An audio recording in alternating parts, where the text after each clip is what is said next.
Hello YouTubers, welcome back to my channel and to a slightly festive edition of a FunRunBox unboxing, and just to have like an update on my running plans. And by festive edition I mean I'm just wearing a silly hat. Bought this hat because for my last park run of the year before I go on my Christmas break, I'm going to be volunteering as a marshal, and we got this email going, would you like to come as something festive? So I bought this very silly hat. It probably looks a lot less silly than my hair usually does, to be fair, so there you go.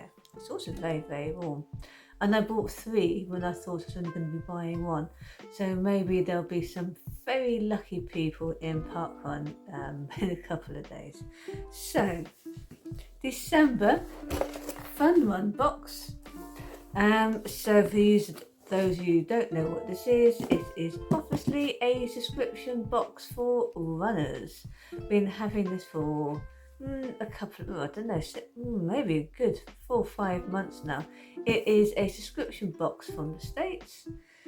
Can't remember how much it costs. Probably quite a lot when you consider the postage and packing as well. Interesting thing of this box is don't usually get custom charges involved, which is good. I don't know how that's managed. Live in Germany. Germany tends to be a bit keen to slam custom charges on things from non-EU countries, but we managed the last few of these FunRun boxes have managed to sneak past that, so who knows. Anyway, so here we go, and we have a cute little card here, and this is their challenge of the month. So it is the holiday season, it says, and we're in a giving mood here on FunRunBox. In the Christmas spirit, this month's challenge will be 12 runs of Christmas on the odd days of the month. So that's December the 1st, 3rd, etc. All you have to do is complete a run and share it on the FunRunBox's Facebook page, and you will qualify for that day's prize. Don't worry, we'll send out reminders. So apparently they're keeping these. So basically what this means is that there's actually a Facebook page called FunRunBoxes. I have subscribed to it, but I very rarely post. Maybe I should do this though, although it's a bit late in the day now. I mean, because I don't live in the States, I tend to get my box a little bit later than anybody else's, but meh. Anyway, so apparently some of each of these prizes will have a value in excess of $100. It's pretty cool, and value of all the prizes that they're giving away will be over $2,000. Wow, it's a cute little thing on there. Anyway. Most of the items in this box are food related, which kind of makes sense seeing as it's December's box. So let's have a look. So the first thing I'm going to pick up though is what isn't food related. Apparently this is I'm not entirely sure. It's a Revive and Revet. Let's see if I can work out what this is. It's an odour spray. So there you go. I'm assuming it's a bit like a deodorant. Let's have a look. Don't hide the smell or destroy it. Odor eliminating enzymes draw something or other from your gear and into the grave. The unique molecular structure of our odor eliminator demolishes foul odors upon contact and renders them instantly powerless.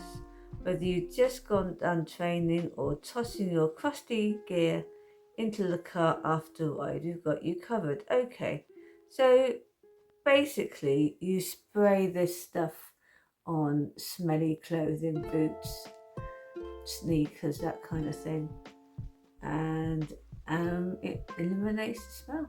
Okay, that's pretty good. Will I ever use it? Probably not. Alright, so I think pretty much everything else in here is food related.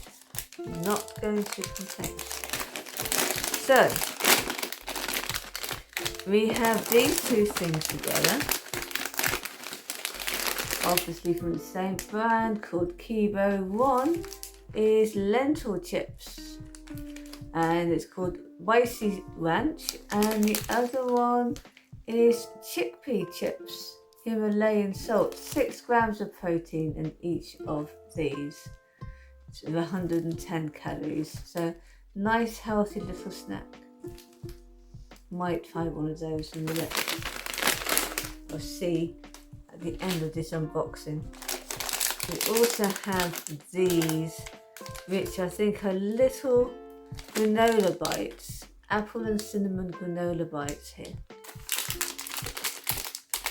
Cherry, and again that's 110 calories. And I suppose that's what they look like in there. That's a nice little snack as well. May have opened these. I just wanted to try one. So these are energy chews from a company called Honey Stinger, and these are cherry blossom chews. Each, I think, 6 chews is 100 calories. I have a problem with energy gels when you're running, because I always feel like after a while it gets a little bit too much, you know what I mean, particularly doing a long run, and it also makes you feel as if your teeth are rotting inside your head because they're so sugary. I mean, I suppose, you know, these are also very sugar heavy, but it feels a bit more normal to be eating these rather than sucking on the energy gel.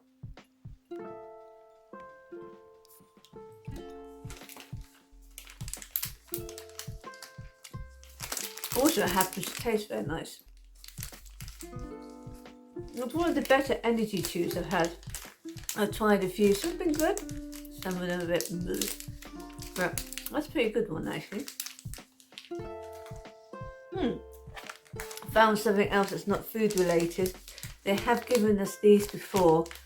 These are basically facial wipes, clarifying from a company called Busy Co. That's pretty much what it says on the tin.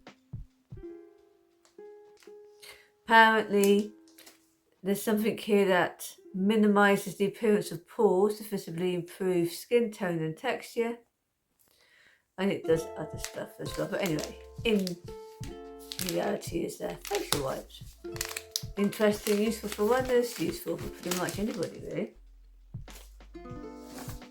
So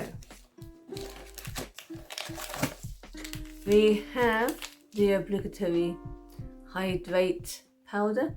I do usually try these because they're quite useful. Well, I should tell you a little bit more about the fueling strategy I'm trying out in the moment, but yeah, that can be quite useful just to have around. We have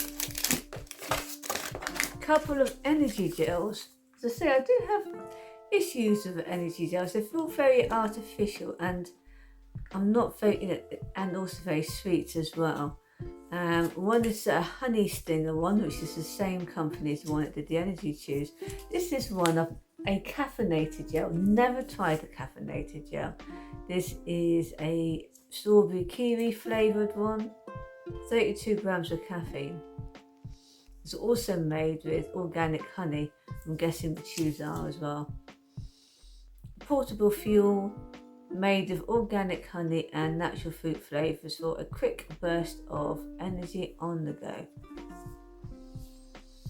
I will try it, so I do have a number of different gels hanging around that I do try. And this is a different company called Edge, the strawberry banana flavour. I do like strawberry banana flavour stuff. This one's quite low in calories actually, only 70 calories, and there's a lot, it feels like a lot of gel in there. Certainly So let's have a look. So this is 63 grams, I think. Yeah, and this is like a lot less than that. 30 odd, I think. Yeah, there's a lot of gel in that one. But anyway, also have a energy bar, peanut butter fudge. Now you're talking. 160 calories. Long-lasting energy bar. Shall I try a little bit? I might eat this tomorrow morning actually before I go out for, well, a run basically before work. Let's have a little taste. Oh, it's got chocolate on the outside and a peanut fudge in the middle, I suppose.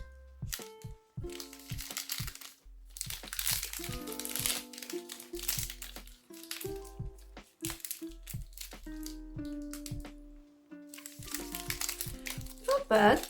It has that usual sort of clangy feel of these types of protein healthy bars, if you see what I mean. But I've eaten much worse.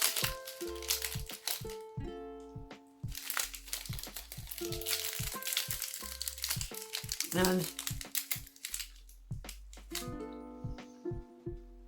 certainly something to eat tomorrow morning before I go.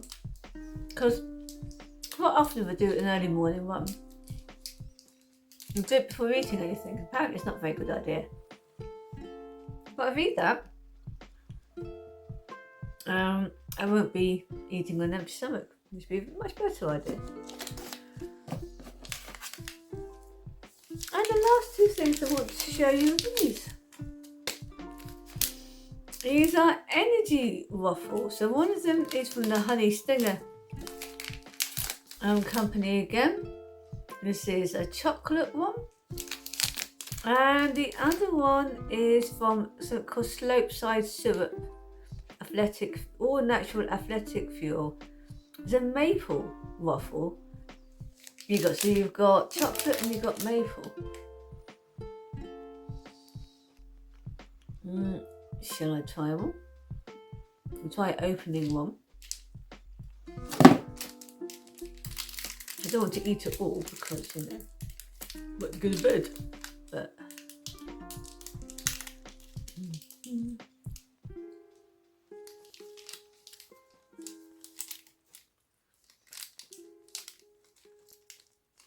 and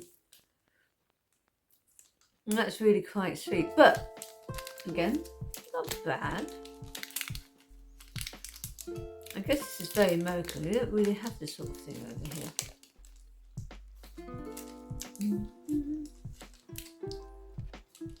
Well, it is quite interesting to sample stuff you wouldn't normally get in Germany or Europe in general, I suppose. Yeah, not bad. And I reckon the chocolate one would be nice as well. So, there you go.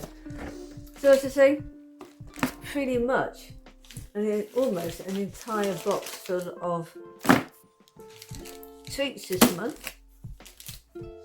And I do quite like this 12 ones of Christmas, despite the fact that, I mean, I never go for these things, and I'm not going to go for this one either.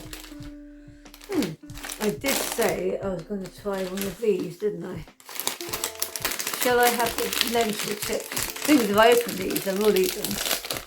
But that's all right. There you go.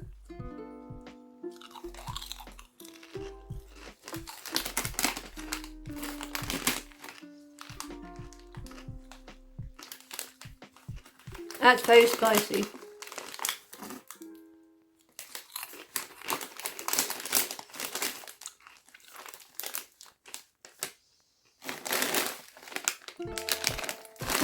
It even has a little thing there. I'm telling you how spicy it is. Very nice. I'm gonna eat these after this. So that's the Fun Run box. I'll tell you what I'm going to be doing. So this is December 2024. So I have been planning my running activities for 2025. So I'm in active training. The first run I'm going to be doing will be on the 2nd of March, and that will be the Brighton Half Marathon. Never tried a half marathon before, so it'll be interesting, but it'll be kind of training up for what's going to be happening. I think it's on the 6th of April, and that is going to be the Brighton Marathon. I've done the Brighton Marathon once before. In fact, the Brighton Marathon was my very first race. So yes, forget the 5k, the 10k, the half. Let's just go for the full-on marathon, which is what I did in April last year. I finished it, and I'm very, very happy I finished it. And but it was certainly a race that I learned a lot from. So I go in, I start training just after Christmas. The Brighton Marathon also, always provides like a little training plan depending on, and there was like a beginner, intermediate, expert, whatever. So I picked the beginner one, and I did follow the plan. I followed the plan. I didn't quite understand why you had to go quick sometimes, slow sometimes. Didn't understand the whole idea regarding interval training, tempo running, any of that. So I just plodded along at one pace the whole thing, and it was a very slow pace. And I think at some point I calculated that I was going to finish it in about 6 hours, which, considering it would be my first marathon and not exactly a spring chicken, I wouldn't have thought that was not, quite decent. But it didn't work out that way. And I think it was a combination of being quite naive, and obviously I'd only had 3.5 months of training after years of basically doing not a lot beyond running for a bus occasionally. I did it in 8 hours, 5 minutes and 22 seconds, and I walked pretty much from 16 miles in. And I think it's because, the Brighton Marathon is considered, for some unknown reason, to be a flat marathon. Let me tell you something now. There is nothing flat about the Brighton Marathon. Really hilly. So I have unfinished business with the Brighton Marathon, and so I'm going to do it again, and hopefully I'll be 8 hours, 5 minutes and 22 seconds. My runner app says I can do it in 5.5. I would take that with a pinch of salt. Anything between 6 and 7 hours probably is much more realistic, but let's see what happens. I think for a second marathon, let's see what happens. Basically, I'm definitely going to be faster. I have been doing interval training. Even my easy runs now are a lot faster than anything I did this time last year. So, I don't expect to be quite that bad again. Although, I say bad, but it's still very much an achievement when you consider where I started from. But it's, as I say, unfinished business. Then, I'm not entirely sure what I'm going to go for next in the summer. I want another shorter run. There's the 10k Vitality run that is in London. Might do that again, but there's also a 10k in my hometown in Darlington, which I might do. Or alternatively, there's a half marathon. Basically, it's in a wine estate in the UK called Denbies, and I think they do 10k as well.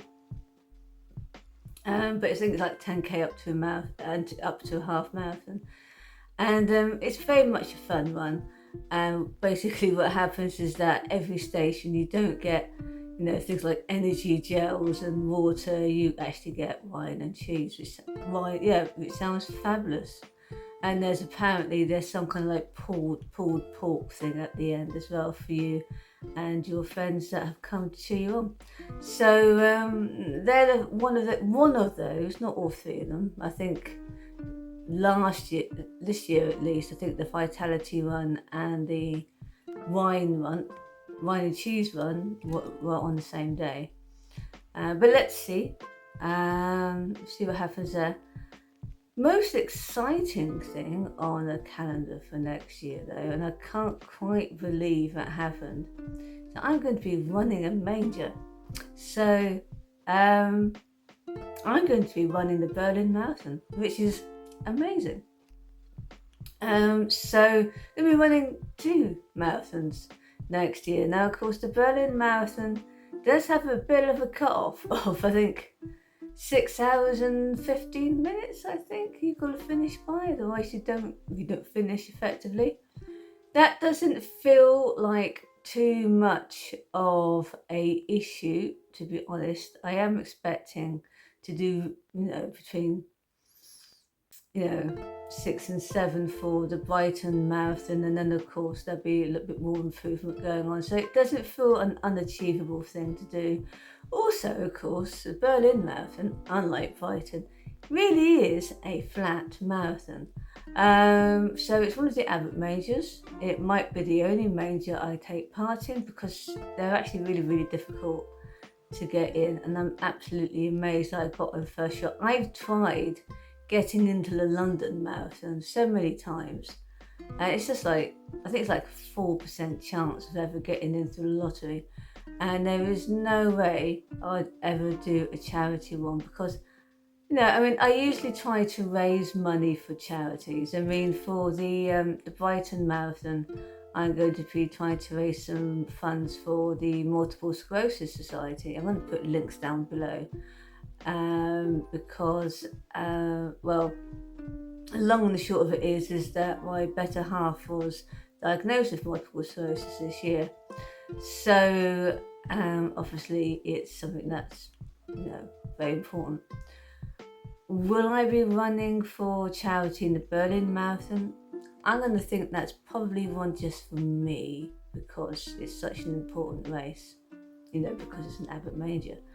But I say really, with these these major marathons, it's so difficult to get in. Unless you go for a charity race and charity place, and I don't have, and they usually ask like £2,000 to £3,000 or euros or whatever, fundraising. I don't know enough people. I think, when I did the Brighton Marathon early this year, and I did it for Mind, and I thought £600 was quite impressive. There's no way I could raise £2,000 to £3,000. I suppose you could do like bake sales or nonsense like that. I got no time for that shit. Got a job, I've got a life, I've got training. And nobody wants to be eating my cakes. But primarily because I can't cook for toffee. But anyway, so to get into the Berlin Marathon first shot in the lottery is amazing. So I'm definitely looking forward to that. So that's my schedule for next year. I will be being quite difficult to do any GoPro video. It's dark basically, but I will be, I'll be talking through it, and I will be doing some runs and stuff, and I'll be doing these these FunRunBox and things.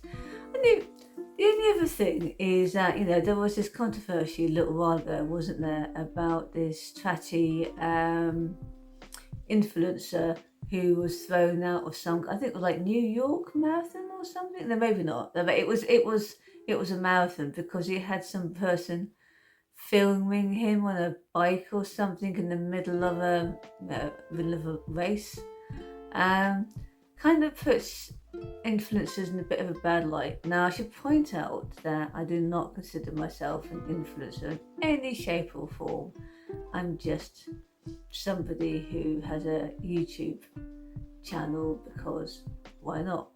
But at the same token, I think you do have to be a bit careful about filming things sometimes in case you do look like a twat, and I quite like to avoid that if it's all possible. Anyway, waffling.